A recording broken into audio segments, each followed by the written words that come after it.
Hello दोस्तों, मैं नकुल मेहता आप सभी का आपके अपने यूट्यूब चैनल एग्जाम सुविधा में स्वागत करता हूं। आशा करता हूं आप सभी अच्छे होंगे। झारखंड सहायक आचार्य 26,001 बहाली में एक से एक त्रुटि था, आप सभी को पता ही है।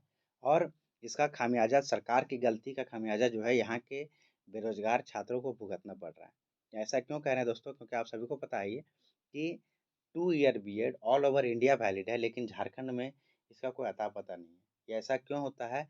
तो इसका सीधा सीधी बात है कि झारखंड सरकार की गलती की वजह से। ऐसा क्यों कह रहे हैं हम? क्योंकि देखिए कि झारखंड सहायक आचार्य भर्ती में सबसे पहले जो केस हुआ वो सीटेट वर्सेस जेटेट हुआ। यहाँ से हालांकि सीटेट वालों को कोई गलती नहीं था, लेकिन सरकार की गलती की वजह से वो लोग बाहर हुए। उसके बाद अब जेटेट वर्सेस जेटेट हो गया। इस कहने का मतलब है दोस्तों कि अब जेटेट के कुछ साथी जिनका सिलेक्शन हो गया वो तो एक तरफ हो गए, जिनका नहीं हो पाया वो एक तरफ हो गए। अभी जो है 2 वर्षीय बीएड को हाईकोर्ट के द्वारा, झारखंड हाईकोर्ट के द्वारा वैलिड किया गया था। उसके बाद फिर झारखंड हाईकोर्ट के डबल बेंच के द्वारा उसको खारिज कर दिया गया कि नहीं, आप लोग वैलिड नहीं है इस नियुक्ति प्रक्रिया में।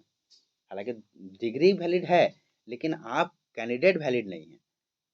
अब इसके पीछे का तर्क आप समझिएगा। अब लंबे समय से एग्जाम दिए हुए हैं, इतना दिन से जुड़े हुए हैं, तो आप सबको पता ही है।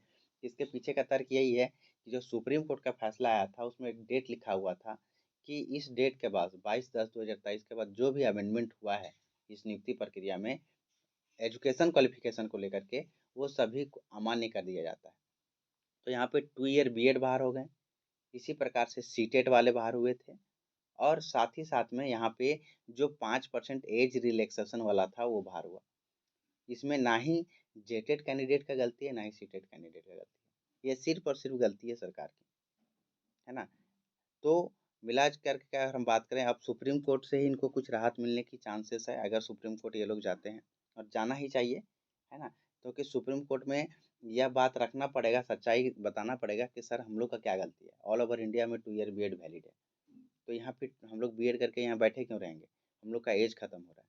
और इस ये ऊपर जाने का बात हो रहा है, और बहुत जल्द जो है सो इसका वहाँ पे एसएलपी या पीआईएल के माध्यम से आप लोगों का जो है केस आगे रखा जाएगा, जहाँ तक हमको जानकारी है ना? तो पूरा मामला क्या है इसको एक बार पढ़ लेते हैं, उसके बाद फिर आगे का बात करते हैं। हालाँकि बहुत सारा सीट खाली रह गया, उसमें लोग कह रहे हैं कि सर बाकी सीटों का क्या होगा?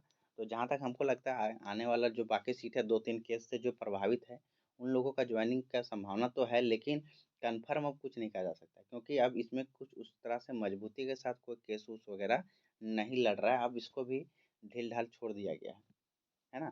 देखिए, सहायक आचार्य नियुक्ति मामले में हाईकोर्ट में सुनवाई हुआ। 2 वर्षीय बीएड धारकों को शामिल करने के एकल पीठ के आदेश पर लगाई रोक, ये आज का हेडलाइन है। और बहुत सारा न्यूज़पेपर में इस चीज़ को आज जो है सो दिया गया है।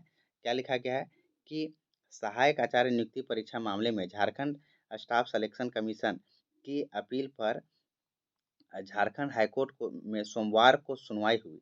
हाईकोर्ट ने एकल पीठ द्वारा दिए गए आदेश पर रोक लगा दी, जिसमें 2 वर्षीय बीएड कोर्स करने वाले अभ्यर्थियों का परिणाम घोषित करने का निर्देश दिया गया था। खंडपीठ ने कहा है कि एकल पीठ की ओर से अभी कोई विल दंडात्मक कार्रवाई नहीं की जाएगी।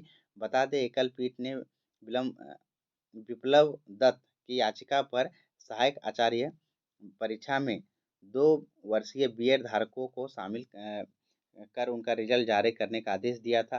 याचिकाकर्ताओं का दावा था कि 29 जनवरी 2024 के संशोधन के बाद 2 वर्षीय बीएड के वैध माना गया है, और वे कक्षा 6 से 8 तक गणित, विज्ञान व अन्य विषयों के लिए आवेदन कर सकते थे। वहीं जेएसएससी का तर्क था कि उक्त परीक्षा 2023 के विज्ञापन के अंतर्गत की जा रही है, जिसमें न्यूनतम शैक्षणिक योग्यता के रूप में 1 वर्षीय बीएड को ही मान्यता दी गई है, इसलिए 2 वर्षीय बीएड धारक योग्य नहीं ठहरे।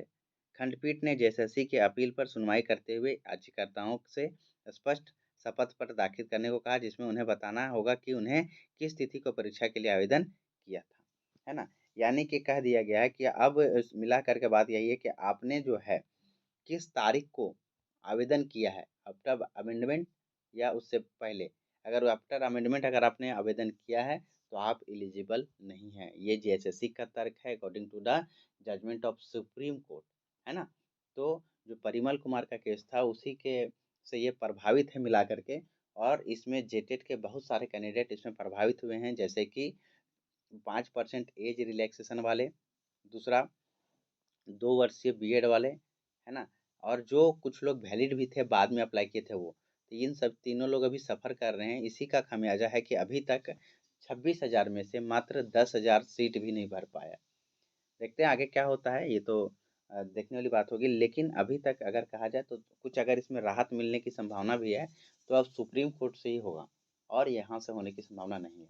बाकी बचा हुआ सीटों पर हम ये बस कहना चाहेंगे, जो पहले डीबी करवाए थे, वो लोग कह रहे हैं कि सर होगा, नियुक्ति नहीं होगा। तो मेरे अनुसार अगर मेरा ओपिनियन जानिएगा, तो मेरे हिसाब से होना चाहिए। लेकिन अब सरकार क्या सोचती है, क्या करती है, उसका क्या उसमें क्या नॉर्मलाइजेशन लगाई है, वो हम लोग नहीं जान सकते हैं अभी, जब तक वो ऑफिशियली जो है आंसर की नॉर्मलाइज स्कोर न जारी करे, है ना? तो इसी तरह अपडेट के लिए आप बने रहिए। बाकी हम देखते हैं नेक्स्ट वीडियो में और डिटेल में बात करते हैं। तब तक उम्मीद करते हैं कि सारा इन्फॉर्मेशन आप लोगों को सही लगा होगा, और ज्वाइनिंग वगैरह का बात हम नेक्स्ट वीडियो में करते हैं। थैंक यू ऑल, मिलते हैं नेक्स्ट वीडियो में। तब तक आप सभी का बहुत बहुत धन्यवाद यहाँ तक वीडियो में बने रहने के लिए।